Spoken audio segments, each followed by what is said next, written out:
तो नमस्कार मेरे दर्शक बंधु, आप यूं ही हमें प्यार देते रहें, यूं ही हमें देखते रहें, लाइक करें, शेयर करें, अपने में कमेंट जरूर करें।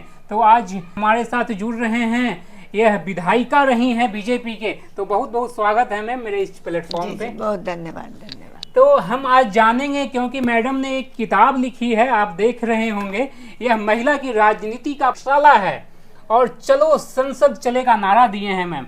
ये इसमें किस बिंदु पे आप चर्चा किए हैं? देखिए, महिलाओं की राजनीतिक पाठशाला, हाँ हाँ, आप देख रहे होंगे कि हर चीज का प्रशिक्षण होता है। अच्छा। हम IAS IPS बनते हैं तो सबका प्रशिक्षण होता है कि हमको अपने कार्य क्षेत्र में किस प्रकार से निपुण होना चाहिए। लेकिन हमने देखा कि राजनीति क्षेत्र में जो राजनीतिक कार्यकर्ता के रूप में हैं, उनको तो मालूम है कि मुझे कैसे राजनीति में आना है, कौन से पहलुओं को छूना है। लेकिन जो अभी बढ़ते हुए महिलाओं की जो शक्ति है, उसमें उनको लग रहा है कि मुझे आरक्षण तो मिल गया, मुझे सत्ता मिलनी है, लेकिन उस सत्ता कैसे प्राप्त करना है। अच्छा। इसके लिए हमने ये इसमें पाठशाला एक सिलेबस तैयार किया है। अच्छा। कि उस सिलेबस को देखते हुए अगर हम तैयारी 6 महीने 6 साल, जिस तरह से जो चुनाव में हम आना चाहते हैं, कि जिला परिषद लड़ना चाहते हैं, विधानसभा लड़ना चाहते हैं, या हमने कहा है मुखिया बनना, या हमने कहा है कि चलो संसद चलें, जो हमारे मोदी जी ने अभी 29 में लागू करेंगे, तो कैसे जाएंगे आखिर? और उसके लिए स्किल की जरूरत पड़ेगी, स्किल की जरूरत पड़ेगी, आपको तैयारी करने की जरूरत पड़ेगी। जब आप तैयारी करेंगी और आप एक्सपर्ट हो जाएंगी, तो किसी भी पार्टी के लोग को ये पता होगा कि फलाने क्षेत्र में ये बहुत कर्मठ लेडी हैं और अच्छी हैं, काम करती हैं, इनको हम अपने पार्टी से लेके इनको टिकट दे सकते हैं और ये जीत सकती है। ये मूल रूप से हमारा आज के डेट में कि कहा जाता है कि जिसकी जितनी भागीदारी उसकी उतनी हिस्सेदारी।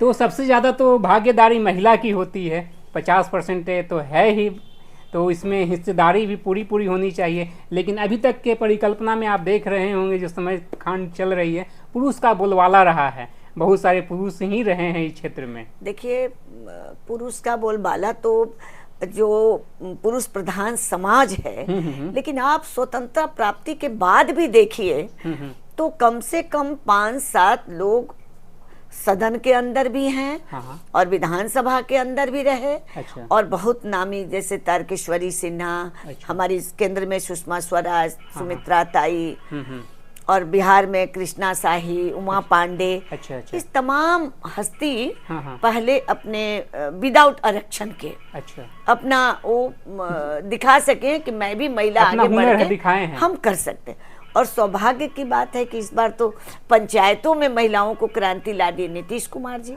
अब 50% आरक्षण आने के बाद आप यकीन नहीं करेंगे कि महिलाओं में इतनी जागृति आ गई है। हम मुखिया बन सकते हैं, हम पंचायत समिति बन सकते हैं, हम जिला परिषद उसके अध्यक्ष बन सकते हैं। ये आरक्षण के कारण हुआ है, आरक्षण के नहीं तो ये पुरुष प्रधान समाज महिलाओं को 2-4 इन्हें गुने, जैसे मैं चुनाव जीती तो मैं आरक्षण में नहीं जीती। अच्छा। लेकिन हम चाहते हैं कि हमारे केवल एक मेरे भागीदारी से नहीं हो, मेरे जैसी अधिकतर महिलाएं आए जो राजनीति में आए। अच्छा। तो उनको जब तक आरक्षण नहीं मिलेगा तो ये नहीं आने देंगे, क्योंकि आप देखिए 96 से बिल अटका हुआ था। अच्छा। और हर पार्टी अंदर से कोई नहीं चाहती थी कि महिलाओं को आरक्षण मिले, तो एने केने प्रकेने उसको बिल को रोक दिया जाता। ये तो मोदी जी की जो 56 इंच की छाती जो कहते हैं, वो इसमें बिल्कुल आगे बढ़ के उन्होंने कहा कि मुझे महिलाओं को देना है, हिस्सेदारी देना है, और 50% नहीं तो कम से कम 33% हम महिलाओं को विधान सभा में और लोकसभा में देंगे। इसलिए हम आपके माध्यम से हम धन्यवाद देना चाहते हैं प्रधानमंत्री जी को भी, उन्होंने बहुत बड़ा काम किया है। अच्छा। महिलाओं को शक्ति दी है, महिलाओं को सम्मान दिया है, महिलाओं को प्रतिष्ठा दिया है। अब मैं इस किताब को लेकर मैं पूरे बिहार में घूमूंगी और इसमें किताब में मोदी जी की जितनी योजनाएं हैं, अच्छा, जो महिलाओं को दिया है। अभी तो सीरियल 1 है। अच्छा, ये पार्ट 1 है। पार्ट 1 है। अभी पार्ट 2 में भी जो और दिए हैं वो और नीतीश कुमार जी मिलके उसको भी मैं अगले सीरीज में निकालूंगी। और पूरे बिहार में घूम करके मैं ये पाठशाला महिला को जागरूक करेंगे और योजना को बताएंगे। योजना को बताइएगा। बिल्कुल, ये महिला सशक्त होइए, मजबूत होइए। और चलिए आइए आइए क्षेत्र में आइए, समाज में अपनी प्रतिष्ठा बढ़ाइए। कैसे हम पेपर पढ़ सकते हैं, कैसे अखबार पढ़ें, कैसे संविधान को समझें, कैसे हम नेतागिरी स्टार्ट करें, कैसे नेतागिरी स्टार्ट करें। अब सब चीजें तो अभी नहीं बताएंगे, लेकिन एक चीज जैसे हम सबसे पहला तो है सिलेबस का पहला है कि अगर राजनीति का गुण है कि आप लोगों पुरुषों से भागिए नहीं। अच्छा। जो लोग आते हैं आपके टोले मोहल्ले क्षेत्र से, उससे मिलिए, बैठिए, उसको एक गिलास पानी दीजिए। अच्छा, एक गिलास पानी से शुरुआत कीजिए। बिल्कुल शुरुआत करिए। अगर मिठाई है, गुड़ है, मिश्री है, कुछ भी है, उसको दीजिए। और धीरे धीरे करते करते जब आपको समाज में काम करने की इच्छा और लोग ये बोलना शुरू कर दे, अरे मैडम तो बहुत अच्छी है, उनके यहाँ जाओ तो मुझे पानी मिलता है, ये तो ये शुरुआत हो जाएगी। तो जैसे मैडम आप तो इतना अच्छा बोल ले रही हैं, लेकिन महिलाएं अगर बिहार की बात करें खास तो बहुत कम बोल पाती है, कैमरा बहुत कम फेस कर पाती है, तो उसको कैसे आप मैं ट्रेनिंग दूंगी उनको। अच्छा, प्रॉपर ट्रेनिंग मैं सेलेक्ट करूंगी। अच्छा। और सेलेक्ट करने के बाद उनका वॉइस का ट्रेनिंग देंगे। अच्छा। किस तरह से इम्प्रेसिव ढंग से बोलना, मतलब पर्सनालिटी डेवलपमेंट है। अच्छा। आपका ड्रेस कैसा होना चाहिए। अच्छा। आपकी व्यवहार कैसा होना चाहिए। अच्छा। आप ऑफिसर के बीच में जाते हैं, सीओ, बीडीओ, डीएम, एसपी, तो किस तरह से करें कि मेरा काम भी निकल जाए और झगड़ा भी ना हो।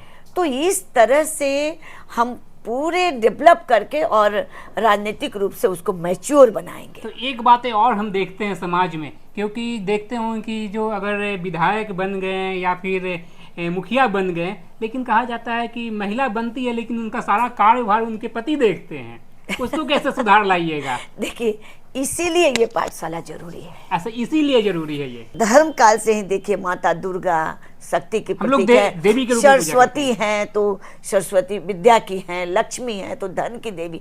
महिलाओं में क्या चीज नहीं है, लेकिन इस बीच के कालखंड में पुरुष समझते हैं कि नहीं तुम घर में रहो। अच्छा। अगर उसी को ट्रेनिंग दें, बोले नहीं जाके बैठो, बात करो। मुझे नाम मैं नहीं बताऊंगी, एक विधान परिषद की सदस्य बनी थी और पूर्णिया में एक कार्यक्रम था। अच्छा। और नए नए वो विधान परिषद की सदस्य बनी थी। अच्छा। उनको बोलने के लिए खड़ा कर दिया गया। अच्छा। अब वो कहेगी नहीं हम बोलेंगे ही नहीं। मैंने कहा कि आप खड़े होकर के केवल बोलिए कि नमस्ते, मैं आई हूँ और आप सबके बीच में खड़ी हूँ और बहुत बहुत धन्यवाद, मैं पहली बार सदन के अंदर गई हूँ। मुझे लगा कि बोली हो। और कुछ दिन पहले मैं देखी कि विधान परिषद में जब मेरी मुलाकात हुई तो मैंने देखा ड्रेस सेंस भी उनका अच्छा है, अच्छे से बात भी कर रही है, बोलने के लहजा कॉन्फिडेंस में है वो। अच्छा। तो कहने का मतलब है कि आप उसको अवसर दीजिए, मौका दीजिए, तभी तो वो जा करके बोलेंगी। नहीं तो आप मौका नहीं दीजिएगा तो आप पकड़ लीजिएगा, दबा कुचला रह जाएंगे। इसको खत्म करना है। तो आप शुरुआत कीजिए एक गिलास पानी से और नमस्ते से शुरुआत कीजिए और अब महिला को सशक्त बनाइए। बिहार मांग रहा है एक जननायक के। हम देखते हैं कि अगर तो महिला भी इस जननायक बन जाए तो क्या ही नहीं हो सकता है। बहुत बहुत अच्छा हो जाएगा। आप कल्पना करिए कि जब सदन के अंदर 33% महिलाएं होंगी तो कितना सुंदर दृश्य होगा। कभी कभी आप देखते होंगे नीतीश कुमार जी मजाकिया लहजे में बोलते हैं। अच्छा। कि जब मैं इंजीनियरिंग कॉलेज में, मैं बड़े ध्यान से सुन रही थी। अच्छा। कि मैं इंजीनियरिंग कॉलेज में जाता था तो एक आध लड़की आती थी तो सारे लड़के देखने के लिए टूट पड़ते थे। अच्छा। कि एक लड़की दिखती भी नहीं थी। अच्छा। वो दौर था। लेकिन आज के दौर में जब आप सोचिए कि हम लोग 1-2 सदन के अंदर जाते थे, अभी 1/3 जब महिलाएं होंगी तो फिर उसी में कंपटीशन होगा, कौन अच्छा कर रही है, कौन नहीं करी।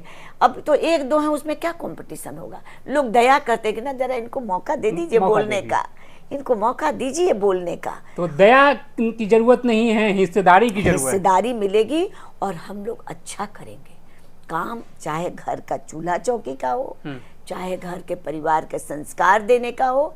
संस्कार, संस्कृति, सम्मान, ये सब महिलाएं अपने बच्चों को सिखाती हैं और समाज को भी सिखाती हैं। तो एक परिवार चला सकते हैं। बिल्कुल, परिवार, देश, समाज, राष्ट्र, राष्ट्रीयता, भारत, भारतीयता, ये सब ज्ञान महिलाएं दे सकती महिला ही दे सकती है। और सबसे पहला गुरु महिला को ही माना जाता है। अगर एक बचपन है, जननी बोला गया है महिला को। बिल्कुल। तो राजनीतिक क्षेत्र में और दौड़ने की जरूरत है, उसके लिए आगे आने की जरूरत है। पुलिस की मदद है, पुलिस में जाइए। ब्लॉक में जरूरत है, ब्लॉक में जाइए। डीएम से जरूरत है, डीएम के पास जाइए। और डरिए नहीं, डरिए नहीं। कोई पदाधिकारी ऐसा नहीं है कि आपकी बात नहीं सुनेंगे, सुनेंगे। सही कॉज के लिए लेके जाएंगी, बातें सुनी जाएगी और आपका मनोबल बढ़ेगा। मनोबल बढ़ेगा। जब आप समाज में जाएंगे और 5 लोग आपको प्रणाम करेंगे, प्रणाम रीता दी, प्रणाम गीता जी, आप तो बड़ा हम लोगों को मदद कर दी। आप कल्पना करिए कि वो और ज्यादा काम करेंगे, वो और ज्यादा काम होगा, और ज्यादा काम करेंगे। अरे ये तो मुझे 4 लोग प्रणाम कर रहे हैं, तो उसके बाद उनको 10 लोग प्रणाम करेंगे, फिर वो जिला परिषद जीत जाएंगे या मुखिया बन जाएंगी। और इसी के लिए मैंने राजनीतिक पाठशाला शुरू किया। ये चुनाव खत्म होगा, सरकार हम बनाएंगे। अच्छा। और सरकार बनाने के बाद इस अभियान में मैं लगूंगी कि भाई महिलाएं तैयार रहिए। हम लोग पूरा बिहार घूमेंगे, पूरा बिहार घूमेंगे और हर जिले से सेलेक्ट करेंगे। तो जैसे आपने सरकार की बातें कही, तो आज का न्यूज है कि कहा जा रहा है कि बंटवारा बहुत खींचतान के बाद सीट का सुलझ हो पाया है। देखिए, जब कई भाई होते हैं तो बंटवारा में थोड़ा तो आगे पीछे होता है, फिर सब बैठ करके सब सलट लेते हैं। अच्छा। और उसी तरह से एनडीए का गठबंधन इस बार बहुत मजबूत गठबंधन है। अच्छा। सभी भाइयों लोग मिलकर, हम लोग सभी पार्टियां मिलकर एक साथ चुनाव लड़ेंगे। और सबकी कल्पना यही रहेगी कि जंगल राज की पुनरावृत्ति ना हो। जंगल राज से अभी भी लोग कांप जाते हैं। लेकिन इस पे प्रशांत किशोर कहते हैं, जो जन स्वराज के संस्थापक हैं, कहते हैं कि आप कितना जंगल राज से डरा के वोट लीजिएगा। देखिए, उनका अपना अलग बात है। हम लोग तो जंगल राज देखे हैं कि शाम के बाद हम लोग कहते थे भाई घर गाड़ी ले चलो। 15 साल 20 साल वोट लेते रहे जात पात में बांट कर। अच्छा। गरीब दलित अति पिछड़ा कर करके आप तो राज करते रहे, लेकिन राज का हालत क्या हो गया? बिहार ये एक गाली बन गई। दौर था उस समय। अच्छा। अभी नीतीश जी और बीजेपी के लोग साथ गठबंधन एनडीए के साथ 2005 से परिवर्तन हो गया है। फिर से हम लोग नहीं चाहते हैं, या बिहार की जनता भी नहीं चाहेगी कि फिर 90 के कार्यकाल में जाएं। और हम लोग जोर शोर से लगेंगे। मतलब एनडीए को मजबूत बनाना है फिर से। 14 नवंबर को रिजल्ट होगा। और उसके बाद हम सरकार बनाएंगे। और जो बचे हुए काम है आदरणीय प्रधानमंत्री नरेंद्र मोदी जी और नीतीश कुमार जी के नेतृत्व में, तो यूं ही विकास की जर्नी जारी रहेगी बिहार की एनडीए मजबूत सरकार में। मैडम का यही कहना है।